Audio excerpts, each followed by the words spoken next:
Welcome to another video. Thank you for joining us on our exploration of Ezekiel chapter 38, a prophetic chapter that has captivated scholars and believers for centuries.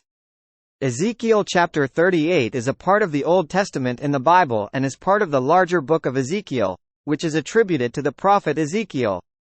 This chapter contains a prophecy about a future event, often referred to as the prophecy of Gog and Magog. It is important to note that interpretations of this chapter can vary among different religious traditions and scholars.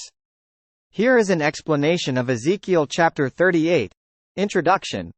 The chapter begins with God's word coming to Ezekiel, instructing him to prophesy against Gog, the prince of the land of Magog.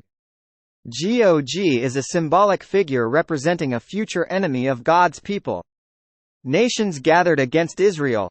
Ezekiel describes a coalition of nations that will come together to attack the land of Israel. These nations are listed in the chapter and include Gog, Magog, Meshech, Tubal, Persia, Cush, Put, Gomer, and Beth Togarmah. The identities of these nations are subject to debate among scholars, but they are generally seen as representing various regions and peoples. Purpose of the attack. The reason for this alliance's attack on Israel is stated in verse 10. Gog and his allies have evil intentions and plan to plunder and loot the land. God's intervention. In verses 18 to 23, Ezekiel prophesies about God's intervention. He describes a great earthquake, pestilence, and divine wrath that will be unleashed against the invading nations. This intervention is portrayed as a demonstration of God's power and a means of glorifying His name. Outcome. The chapter ends with the enemies of Israel being defeated and destroyed by God. The text mentions that their weapons will be turned against each other, and a great plague will consume them.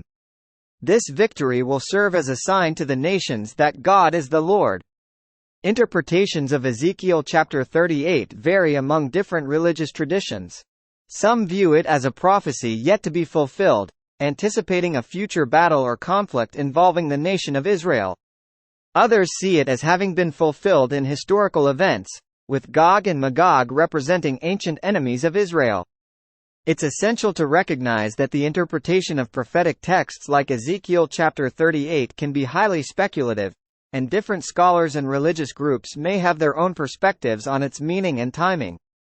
As such, the chapter remains a subject of debate and discussion within religious and scholarly circles. Thank you for joining us in our exploration of Ezekiel chapter 38. We hope you found this study enlightening and inspiring. If you enjoyed this video, don't forget to hit that like button, subscribe to our channel, and turn on notifications so you won't miss any of our upcoming content. Thanks for watching, and until next time, take care.